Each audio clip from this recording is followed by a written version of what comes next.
Hi, I'm Woody. My whole life, I've been fighting with chronic pain in some way, shape, or form. And 6 years ago, that pain skyrocketed and seemed to be constant. Tomorrow, I have an appointment with a rheumatologist to figure out my situation and hopefully get some answers as to why I am in constant pain. And I want to document my journey, hopefully, towards a diagnosis. But first, I want to give you an insight into my history with chronic pain, how it started, and how I have been dealing with it for the last many years. And I want to do this both because it's a lot of information that I need to get out and I need to remember, but also because I want to create awareness around chronic pain and the illnesses that can be the culprit of chronic pain in people. So let's get into it. As a child, I tended to sit with my legs in a W formation, and even though my parents moved my legs into a normal position, I would always move my legs back to the W formation. And I have since found out that this is pretty common in people with hypermobility. I have also always been able to cram myself into places where other people and other children couldn't because I was so flexible and small. I was a small child, but also very flexible.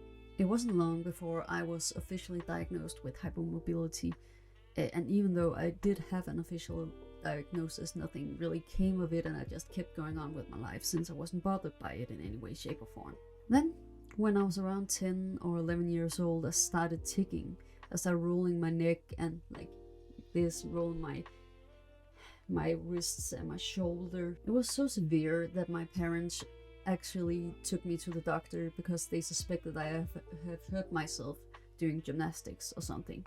I was then referred to a pediatrician at our local hospital who took a look at me and eventually diagnosed me with Tourette's. My tics are primarily physical. I roll my neck and my joints, primarily actually in the left side of my body, but it did mean that I was starting to feel the pain from doing the constant, like the same movements over and over again. So I got referred to a physiotherapist and some warm water therapy to help alleviate some of the pain for a period of time. And it did probably help. I can't actually remember, but I couldn't keep doing that, so eventually that stopped as well. Then came puberty. And at this point in my life, my body started changing, as it does with people going through puberty. And I started feeling more pain. I started feeling pain in places I haven't felt pain before. For a long time, I suffered from pain in my hips, pain that would feel like my hip bone and my thigh bone were grinding against each other like this would be my thigh bone and this would be my hip bone, and it would just feel like this, and I would become extremely like stiff in my hip, and it would hurt to walk. So I was on and off crutches for a long time during my teenage years. I still on occasion get this pain in my hip. It's not as severe now because I'm not as active as I was when I was a teenager, but I do still get this pain when I am on long walks or if I'm walking on uneven ground like on the beach or in snow. So it's not completely gone. I did eventually see an orthopedic surgeon about my issues with my legs, and I was told I had an uneven axis, like my bones were uneven in my legs. But the issue with this assessment was that I was never x-rayed. The orthopedic surgeon looked at my legs while I was standing and could see that my knees were pointing inwards and my feet were like tipping inwards as well. And he manipulated my legs a bit to see which way and how much they would twist in different angles and in different positions, which was much more than they should be able to do. And from that assessment, he concluded that I had an uneven axis in my legs. I was then told that the only way that we could fix this was through surgery, but they don't usually do surgery like that unless it's absolutely necessary. So I was never even offered a surgery. I was also told to maybe try and lace in my shoes, but was never given any guidance or told where to go, so I never pursued that route either because I didn't get any guidance about it. I was just sent home with, this is what's wrong with you, and nothing really to help me deal with it. Today, I don't suspect that I actually have an uneven axis in my legs. I suspect I'm just hypermobile, and because of my hypermobile joints, my knees and my feet are pointing inwards in a weird way because my joints are so soft that they are doing that. But anyway, my pain stayed like this, like with the on and off crutches and pain in my hips for years, and I just dealt with it because I couldn't do much about it.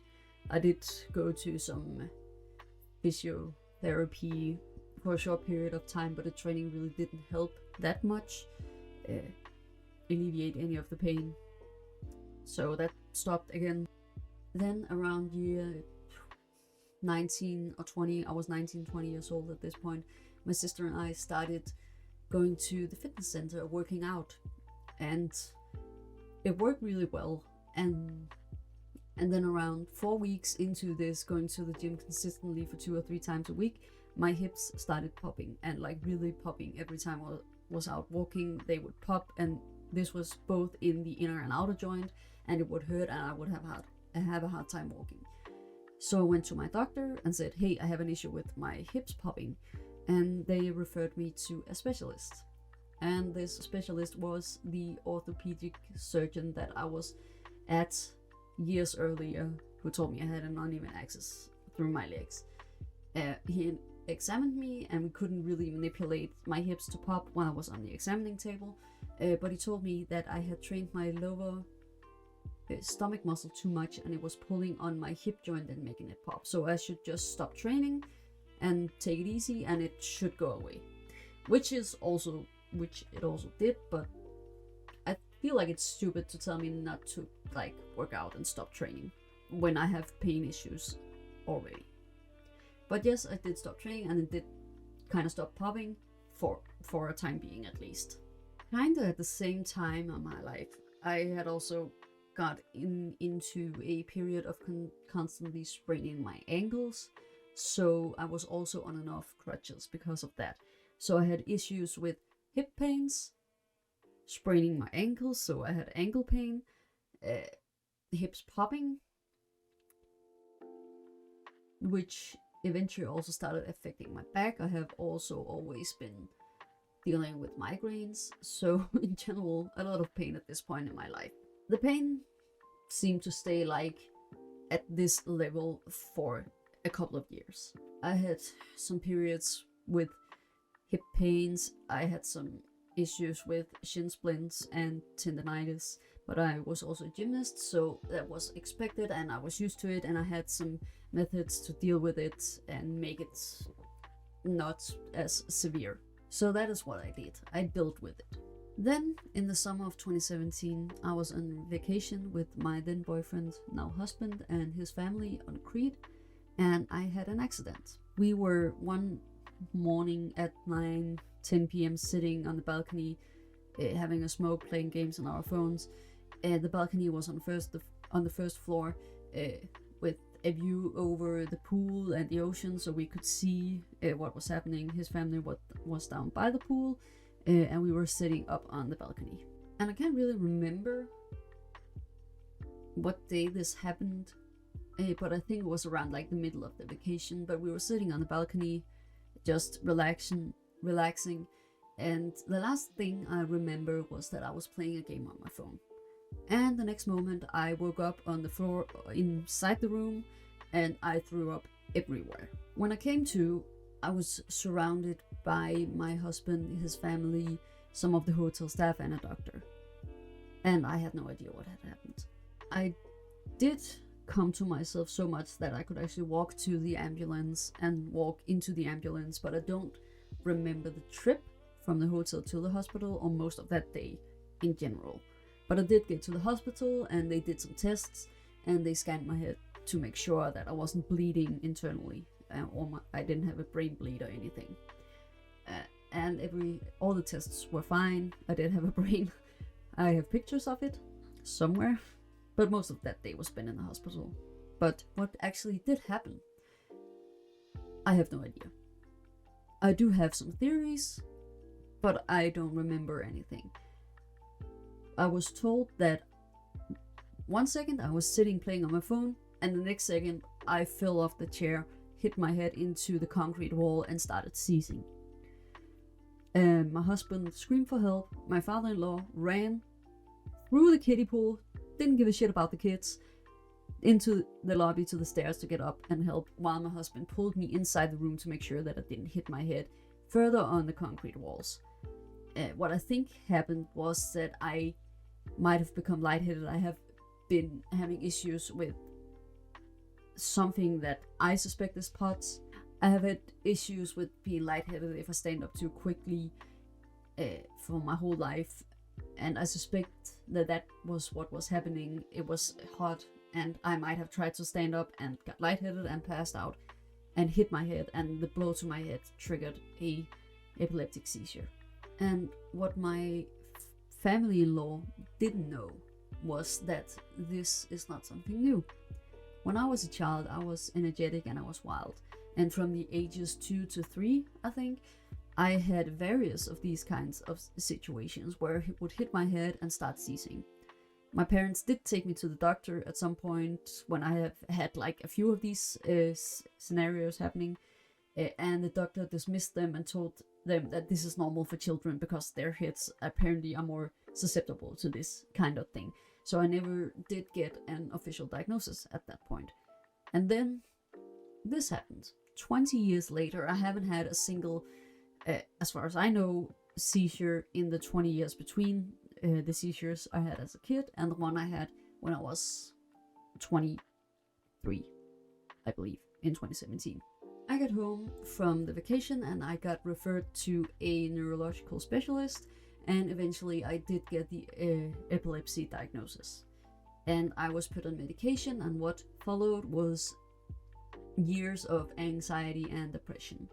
A story I would love to get into more in depth in another video, but not here because it's not relevant to the chronic pain part of the story. Maybe a year and a half after the accident with the seizure, I started having issues with shin splints again. I chalked it up to being because it was in the middle of gymnastic seasons. We were in the show period of the season, so I just thought maybe I have overloaded my legs or something.